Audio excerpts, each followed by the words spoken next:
Right, staying with the electricity crisis in our country, power cuts have been downgraded to stage 5 this morning.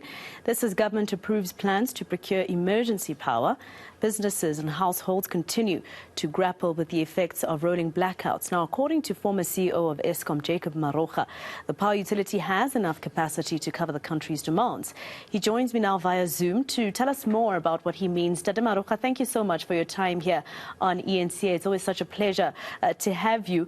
So it's not the first time that you are saying that Eskom actually has enough capacity to produce and offer power to South Africans, but they clearly have not been able to. So what are they doing wrong?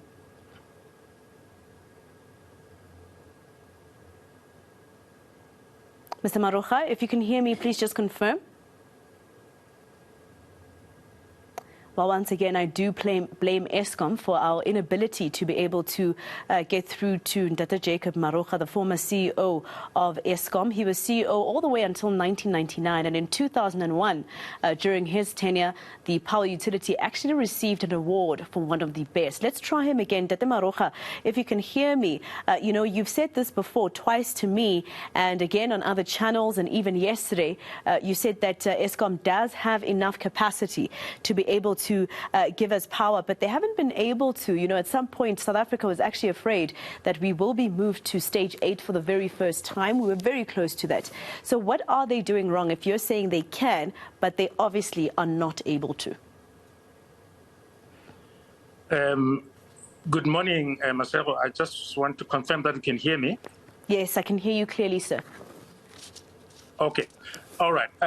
Yes, I think the point is within the South African system, electricity system, there is enough capacity to meet the demand of South Africa. The challenge, of course, is that that capacity is not reliable enough.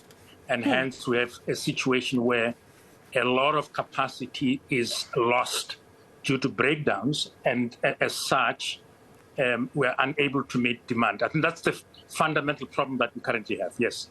And now that the president has come back to South Africa, obviously, because this is a crisis, as he said even a few months ago, what would you advise him to ask and to find out and to push to make sure happens after he meets all the different ministers and stakeholders that need to make sure that we get power? Well, I mean, in July, the president announced his plan to stabilize the power grid of South Africa. And amongst the measures which I think it emphasizes important is to fix and stabilize Eskom. That is, to improve the performance of Eskom. And for me, that is the most critical and the most immediate that can assist us in stabilizing the grid.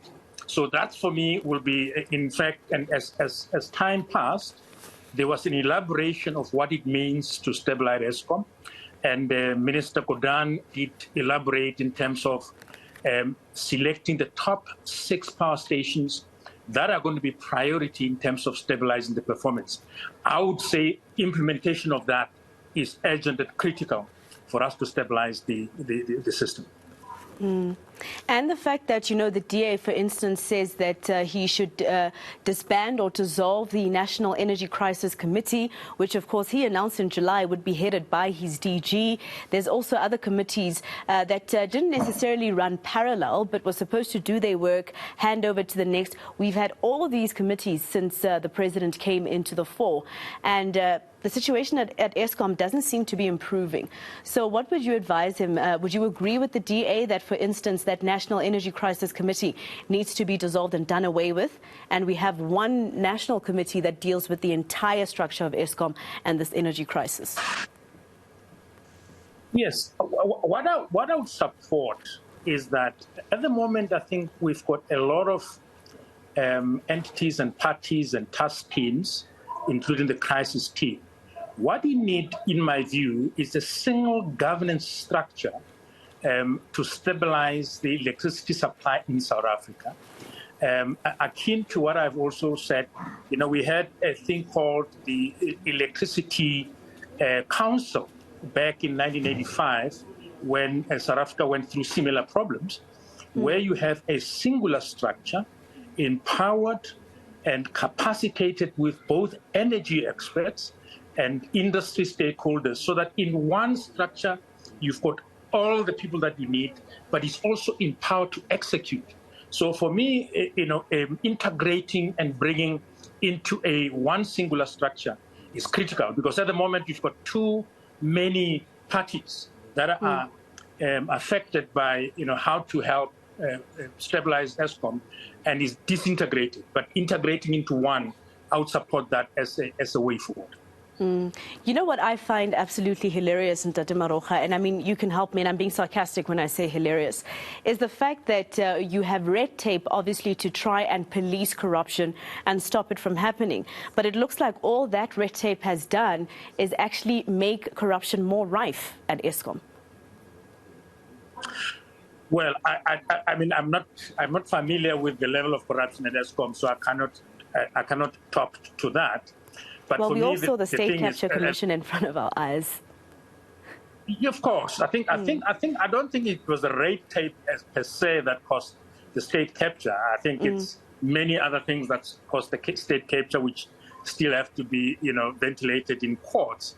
But for me, the issue is, in terms of stabilizing Eskom now, it should be that all the red tape and all the the various boundaries and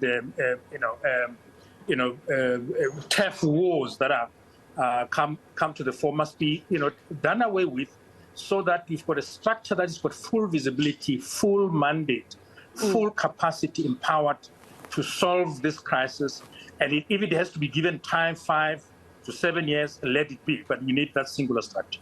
And imagine 7 years, South Africa already losing their minds at the moment. Tate Maroga, because you were also an engineer before becoming a CEO at Eskom, and you occupied a lot of other positions within the power utility prior to your tenure as CEO until 1999. Just help us understand, for instance, last week when we were first put on stage 2 and then 4, 5, 6, etc., every single morning in their statement, Eskom would be talking about generating units having tripped at various power stations, and it was different power stations every single day. How do we find ourselves on this particular trajectory? I mean, this is the same Eskom, for instance, that procured much more diesel than they expected to, or that they were supposed to, according to the guidelines of their budget. But to see generating units breaking down every single morning, how do we find ourselves at that level? Look, I think that's really the nub of the crisis. The fact that we seem to have lost the generation fleet in terms of just its performance. You cannot predict from 1 hour to the next how many generators you're going to lose. That's the nub of the crisis, and that's what needs to be stabilized. I think this level of instability we haven't seen in a long time, where, I mean, we've got less demand than many years prior, but we are unable to meet this low demand because of this frequency of generator failing. That is the nub of the crisis.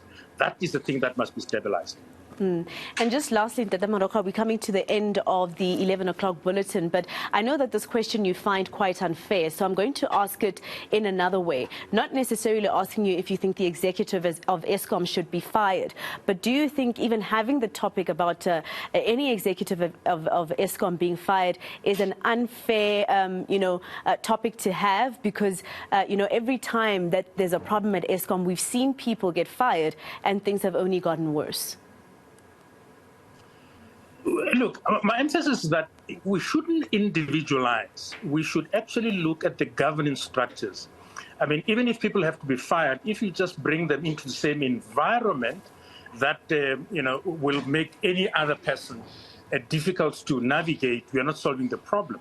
Hence, the issue of consolidating the structures, that the whole environment, the governance, the board, is actually capacitated to deal with the issue.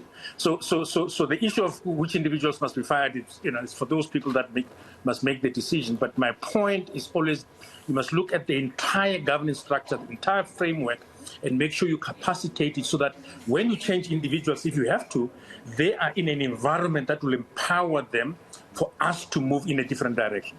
And I wonder if you'd agree, Mr. Maroga, if, for instance, they had to approach you to come back to Eskom. They are saying from the president's plan that they're trying to approach people who used to work for the state utility to try and help them. And I wonder if you'd agree to go back. But thank you so much for speaking to us. That was former Eskom CEO Jacob Maroga speaking to us there.